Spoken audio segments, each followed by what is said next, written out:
আওয়ামী লীগের প্রধানমন্ত্রী শেখ হাসিনা এবং স্বরাষ্ট্রমন্ত্রী আসাদুজ্জামান খান কামালের বিরুদ্ধে বাংলাদেশের অপরাধ ট্রাইব্যুনাল মৃত্যুদণ্ডের আদেশ দিয়েছেন, অর্থাৎ মৃত্যুদণ্ডের রায় ঘোষণা করেছেন।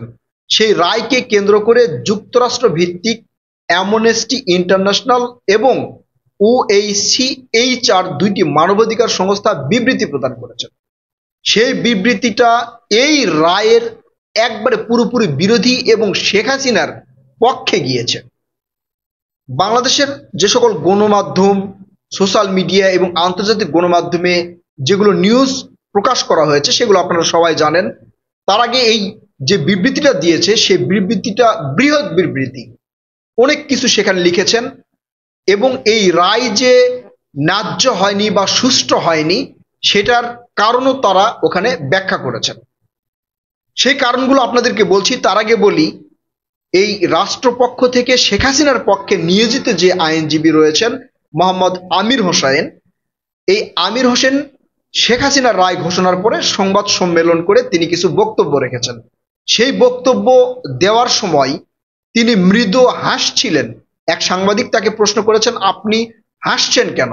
তিনি তারপরে একটু রাগান্বিত হয়ে বলছে, আমি হাসছি কোথায়? শেখ হাসিনার বিরুদ্ধে যে রায়টা হয়েছে এই রায়টা সে গ্রহণ করতে পারেনি এবং তিনি অনেক দুঃখ পেয়েছেন এবং কষ্ট পেয়েছেন। কিন্তু তার ওই সময়কার মানে হাসি মাখা মুখ বা হাসি মাখা ভিডিও সোশ্যাল মিডিয়ায় এক প্রকার ভাইরাল হয়ে গেছে, সবাই ইতিমধ্যে সেটা দেখতে পেয়েছেন।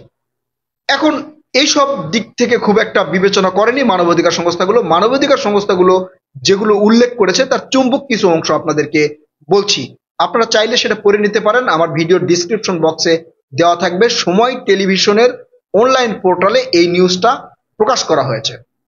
এই মানবাধিকার সংস্থাগুলো সেখানে বলেছে যে অপরাধী আত্মসমর্পণ করার বা আত্মপক্ষ সমর্থন করার সময় পায়নি, অথবা সে এসে হাজির হয় নাই, অর্থাৎ অপরাধী যদি পালিয়ে থাকে তাহলে সেই বিচারটা কতটা সুষ্ঠু হতে পারে বলে সাধারণ জনগণ মনে করে বা আইন মনে করে, সেই বিষয়ে তারা একটা প্রশ্ন করেছেন।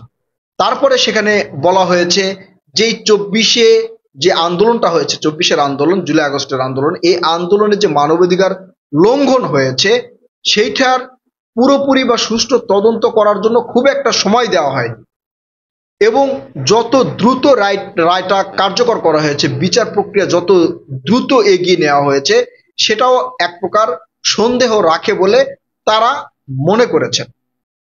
তারা আরো মনে করেছেন যে বাংলাদেশের এই শেখ হাসিনার পক্ষে যে আইনজীবী নিযুক্ত করা হয়েছে সেই আইনজীবী তার যেই বক্তব্য বা তার যে প্রমাণ পেশ করার এই সময়টাও খুব একটা পাননি। তবে শেখ হাসিনার যে আইনজীবী তিনি কিন্তু সেটা বলেননি যে আমি সময় পাইনি।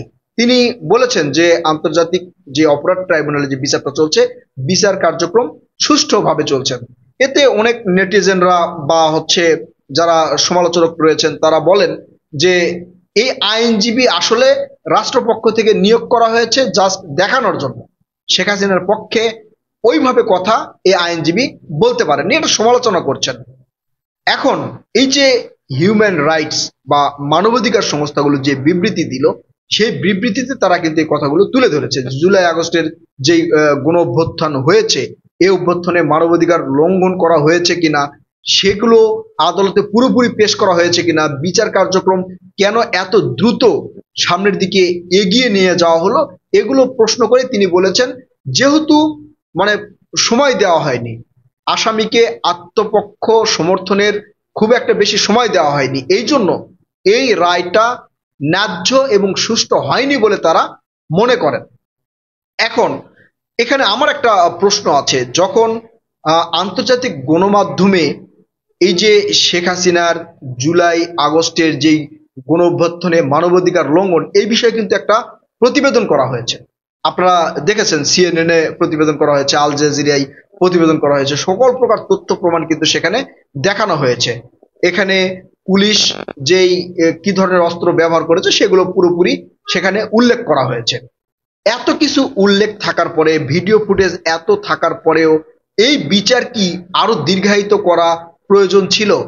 আমি মানবাধিকার সংস্থার এই বিবৃতির মানে পুরোপুরি বিপক্ষে কথা বলছি না, তবে মানবাধিকার সংস্থা যেটা বলেছে যে দীর্ঘ সময় লাগার কথা এই প্রক্রিয়া বা এই প্রসেস করার জন্য, কারণ বাংলাদেশের যে বিচার প্রক্রিয়াগুলো চলে লং টাইম ধরে চলে, কিন্তু শেখ হাসিনার বিরুদ্ধে যেই রায়টা ঘোষণা করা হয়েছে এটা কিন্তু দ্রুত করা হয়েছে।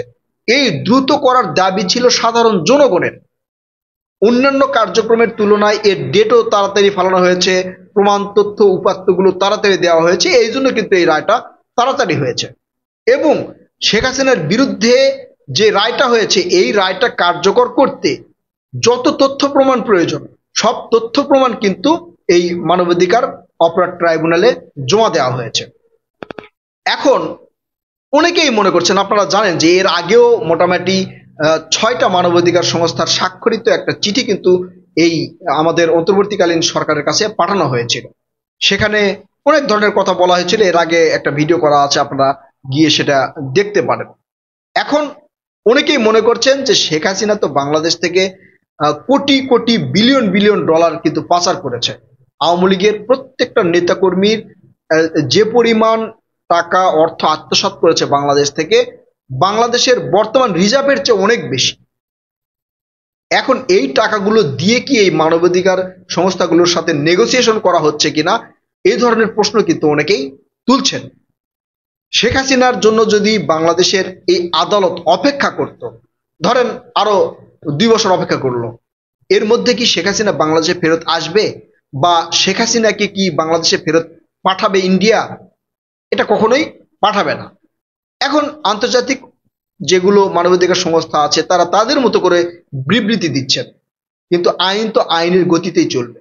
শেখ হাসিনার বিরুদ্ধে যে সকল অভিযোগ তোলা হয়েছে তার চেয়ে অনেক মানে রায়টা মনে হয় তার চেয়ে অনেক কম হয়ে গেছে, আরো বেশি হওয়া প্রয়োজন ছিল, এটা আমি মনে করি। এবং আরো এই বাংলাদেশের যারা সাধারণ জনগণ তারা মনে করে শেখ হাসিনার পুরো সময়টা, এই 16-17 বছর পুরো সময়টা, এই সময়ের মধ্যে এমন কোনো অপরাধ নাই যেটা সংগঠিত হয়নি। কিছু উন্নয়নমূলক কাজ দেখিয়ে সেখান থেকেও তো মানে বিলিয়ন বিলিয়ন ডলার পাচার করা হয়েছে, আত্মসাৎ করা হয়েছে। সেটা আপনারা জানেন যে একটা পদ্মা সেতু তৈরি করা হয়েছে, এই পদ্মা সেতু দিয়ে অন্যান্য দেশে 5টা পদ্মা সেতু তৈরি করা যাবে একই মাপের। তাহলে সেখানে এই প্রকল্পের নামে যে দুর্নীতি করা হয়েছে এই বিচারেও তো শেখ হাসিনার ফাঁসি হওয়ার কথা। এখন শেখ হাসিনা এই উন্নয়নকে সামনে রেখে 48 বিলিয়ন ডলার নিয়ে এসে ঠেকিয়েছে 16-17 বিলিয়ন ডলারে। সেই ব্যাংকের হিসাব বা ডলারের হিসাব পর্যন্ত কিন্তু দিতে চায়নি, তখন কিন্তু আমরা জানতে পারিনি, এগুলো কিন্তু পরবর্তীতে জানলাম। এখন প্রশ্ন হচ্ছে যে শেখ হাসিনার জন্য যদি আবারও এই আদালত ধরেন 2 বছর অপেক্ষা করলো, শেখ হাসিনার কি গ্যারান্টি আছে 2 বছরের মধ্যে শেখ হাসিনা বাংলাদেশে এসে এই আইনের মুখোমুখি হবে? শেখ হাসিনার যদি সে সাহস থাকতো, আওয়ামী লীগের যদি সে সাহস থাকতো, তাহলে বাংলাদেশে থাকতো, বাংলাদেশের থেকেই বা বাংলাদেশে এসেই আইনি প্রক্রিয়ার মাধ্যমে আইনি লড়াই করত। আসলে মানবাধিকার সংস্থা কিভাবে কি দেখে বা কিসের জন্য এই বিবৃতিগুলো দিয়েছে এটা আমার আসলে জ্ঞানে আসে না। প্রিয় দর্শক, আপনারা কি মনে করছেন? আপনারা আপনাদের মূল্যবান মতামত কমেন্ট করে জানাবেন। কথা হবে নতুন কোনো ভিডিওতে। ততক্ষণ পর্যন্ত ভালো থাকবেন। আল্লাহ হাফেজ।